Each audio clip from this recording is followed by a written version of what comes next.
CCJ analisa neste momento prisão de Chiquinho Brazão. O deputado é acusado de mandar matar a vereadora Marielle Franco. E você vai ver também. Inflação desacelera em março e fica abaixo das projeções. Volta do seguro obrigatório DPVAT para acidentes de trânsito é aprovada na Câmara. A proposta com o nome de SPVAT segue agora para o Senado. Israel ignora a pressão internacional e bombardeia Gaza no dia que marca o fim do Ramadã. E ainda, Justiça da Espanha nega recurso e mantém Daniel Alves em liberdade condicional. Ministério Público pedia a volta do ex-jogador à prisão após condenação por estupro. Essas e outras notícias você confere a partir de agora. Olá, boa tarde para você, seja muito bem-vindo. Chegamos ao vivo na tarde desse 10 de abril, agora 1h04, para te contar os assuntos que estão em destaque no Brasil e no mundo nessa quarta-feira. Vem comigo.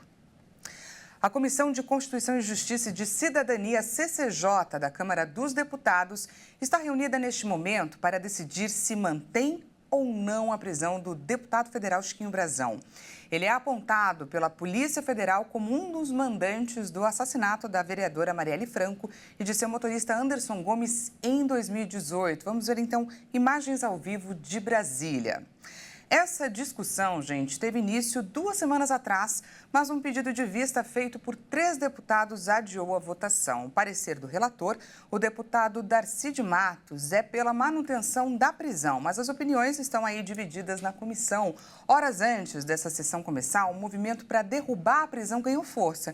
E o motivo é a insatisfação dos deputados com algumas recentes decisões do Superior Tribunal de Justiça, o STF, que determinou a prisão de Chiquinho Brazão, ou seja, libertar o deputado seria aí uma forma de mandar um recado para os ministros do STF. Mas, por outro lado, pesa em favor da manutenção da prisão o grande apelo popular do caso Marielle, o que poderia causar e muito desgaste para a Câmara dos Deputados. E se o pedido for aprovado pela CCJ, ele seguirá para a votação no plenário. E lá serão necessários aí pelo menos 257 votos para manter a prisão. Nós vamos, é claro, continuar acompanhando a votação e a qualquer momento a gente pode voltar sobre esse assunto com mais informações. O seguro obrigatório para acidentes de trânsito DPVAT, criado em 1974, está muito perto de voltar e repaginado com o nome de SPVAT, que significa Seguro Obrigatório para a Proteção de Vítimas de Acidentes de Trânsito. O projeto já foi aprovado na Câmara, irá para o Senado e ainda, é claro, dependerá do decreto do presidente da República. O retorno do seguro obrigatório para acidentes de trânsito, o DPVAT, foi aprovado na Câmara dos Deputados, por 304 votos a favor e 136 contra.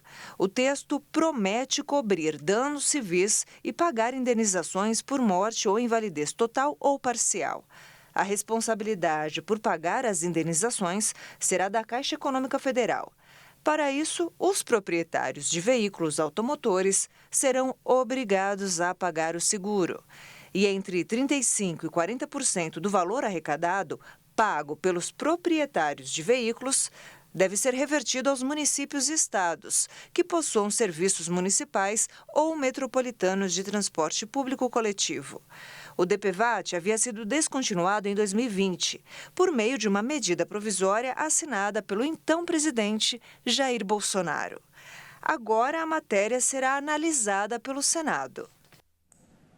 Vamos agora de economia. A inflação oficial do Brasil, que é medida pelo Índice Nacional de Preços ao Consumidor Amplo, recuou para 0,16% em março deste ano. Percentual aí abaixo do esperado. Os dados foram divulgados hoje pelo Instituto Brasileiro de Geografia e Estatística. A inflação oficial no Brasil, medida pelo Índice Nacional de Preços ao Consumidor Amplo, recuou para 0,16% em março deste ano, percentual abaixo do esperado, contra 0,83% registrado em fevereiro. Já em março do ano passado, o índice ficou em 0,71%. Os dados foram divulgados pelo Instituto Brasileiro de Geografia e Estatística nesta quarta-feira. Com o resultado, a inflação acumula uma taxa de 1,42% em 2024 e 3,93% nos últimos 12 meses. Dos 9 grupos pesquisados, 6 tiveram alta de preços na passagem de fevereiro para março. A inflação de março foi puxada pelo grupo de despesas com alimentação e bebidas, cujos preços subiram 0,53% no mês.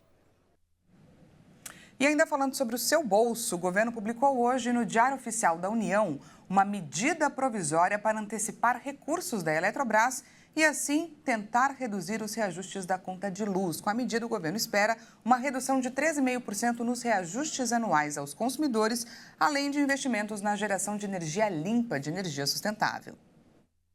O texto prevê redução de pelo menos 3,5% na tarifa de energia elétrica. Para que isso seja possível, a MP estabelece uma operação financeira em que o governo federal se compromete a usar os recursos da privatização da Eletrobras para quitar alguns empréstimos. Hoje estão embutidos na conta de luz dos consumidores. A medida assinada pelo presidente na última terça-feira permite a adequação de prazos de projetos relacionados à geração de energia renovável e limpa ao cronograma de implementação das linhas de transmissão leiloadas. O governo espera gerar cerca de 400 mil empregos e investimentos privados, de até 165 bilhões de reais. A MP também adequa os reajustes da energia do Amapá à média dos demais estados da região norte do país. Com a medida, o Amapá passa a ter tarifa de 9%. Sem essa determinação, o aumento para o estado poderia ultrapassar 40%. A medida determina ainda que os empreendimentos de energia renovável vão poder acrescentar até 34 gigawatts de potência ao sistema interligado nacional.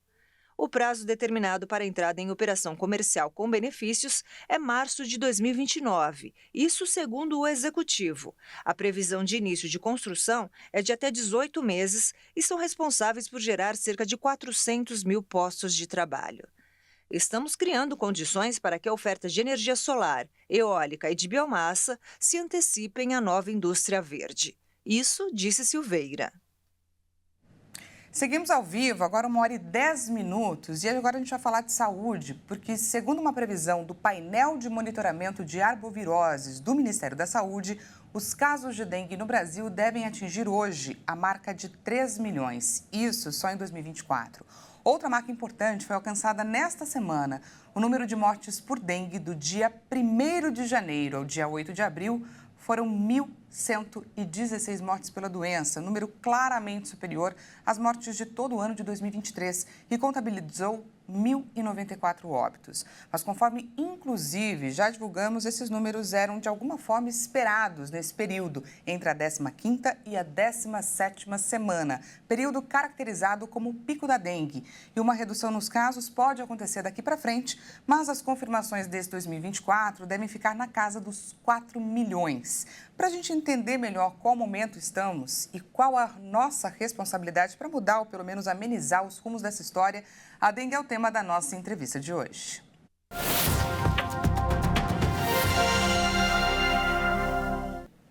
Chamo agora para a nossa conversa a doutora Marli Sasaki, que é infectologista do Hospital do Servidor Público Estadual aqui de São Paulo. Boa tarde, doutora, seja muito bem-vinda. Boa tarde. Obrigada pelo convite. A gente que agradece a sua disponibilidade. Doutora, como eu falei agora há pouco, devemos atingir hoje os 3 milhões de casos. Quem vai ao hospital, doutora, não deixa de notar o movimento. Tem sido recorrentes os relatos de unidades de saúde lotadas. Esse momento que a gente está vivendo já era esperado, doutora? Sim, já era esperado. Já estamos com quase 3 milhões de casos, né? Muito mais do que no ano passado, e a tendência é chegarmos aos 4 milhões. Doutora, além de... Até o final de 2024, né? Isso. Existe essa previsão, essa triste previsão. Além de um pico nos casos, estamos diante aí de um aumento nas infecções graves de dengue. Segundo dados do Ministério da Saúde também, a letalidade quando se trata dos casos graves está em 4%. O que isso significa? Eu gostaria que você aproveitasse, inclusive, esse momento para pontuar para a gente sintomas específicos que caracterizam o quadro mais grave de dengue. Então, além da febre, dor de cabeça, dor no corpo, sintomas, náuseas, vômitos, diarreia, os pacientes evoluem a partir do 5º dia com um quadro de maior gravidade, podem evoluir com um quadro de maior gravidade, com dor abdominal, hemorragia, queda na pressão, desmaios, né, hipotimia, síncopes, e assim evoluiu com um quadro de sangramento e dor abdominal. Caracteriza um quadro mais grave. E o que pode explicar esse aumento nos casos mais graves, doutora? Então, a questão aí dos focos de dengue, que não estão controlados, né? 80% dos focos de dengue estão nos domicílios. E a população aí precisa se conscientizar disso, né? Então, em casa, não é só os focos de água, os lixo, enfim. E a falta de controle do vetor do mosquito Aedes aegypti também. Então, tem sido muito difícil esse controle, né? Mas acho que precisa uma conscientização maior da população também.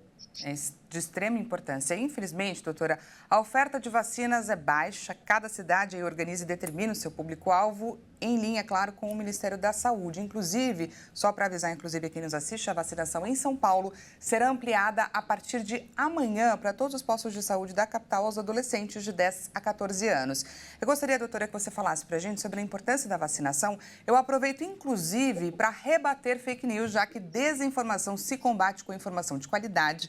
Aproveito a presença de uma infectologista aqui com a gente para falar sobre um vídeo que está circulando na internet dizendo que a vacina altera o DNA, que pode causar câncer. Por favor, doutora, fale para a gente sobre essa vacina que está sendo aplicada nos nossos adolescentes. Certo. Não existe nenhuma evidência de que a vacina de dengue possa causar dengue ou alterar o DNA. Isso é notícia falsa, fake news, tá? A vacina, ela é segura, ela é feita de vírus vivo atenuado, vacina japonesa chamada Kedenga, da Takeda, só que ela ainda tem o problema da fabricação, o laboratório não dá conta de produzir em grande quantidade, então o governo restringiu para a faixa etária dos 10 a 14 anos. Lembrando que ela é liberada de 4 a 60 anos. Uma vacina muito segura, é importante que as famílias se conscientizem, né, que devem levar os seus filhos, tá? É importante, mas que só a vacina, ela não vai controlar essa epidemia desse ano. Isso deve começar agora, né, mas provavelmente vai ter que intensificar e aumentar o número de vacinas nos próximos anos. Inclusive, está muito restrita, né, só a faixa etária da adolescência. Sim, mas as ações contra o vírus da dengue são necessárias e específicas e estão na mão de cada um de nós, né? Porque a gente leva em conta que 80%... Isso, exato. As ações contra a dengue devem ser contínuas, tanto da parte do governo, como principalmente nossa população. Está nas nossas mãos. Eu estava, inclusive, reforçando aqui que 80%, gente, dos criadouros do mosquito estão nas casas, ou seja... As pessoas são vítimas da própria negligência ou da negligência dos vizinhos. Então, a gente frisa aqui a importância do senso de comunidade. Do juntos somos mais fortes no combate ao mosquito da dengue, zika e chikungunya. Conversamos agora com a infectologista do Hospital do Servidor Público de São Paulo, a doutora Marli Sasaki. Muito obrigada, doutora, pela sua participação aqui com a gente. Eu que agradeço. Até mais. Tchau, tchau. E veja a seguir, Israel ignora a pressão internacional e bombardeia Gaza no dia que marca o fim do Ramadã. E ainda, a Justiça da Espanha nega recurso e mantém ex-jogador Daniel Alves em liberdade condicional. A gente volta já já. Não perca!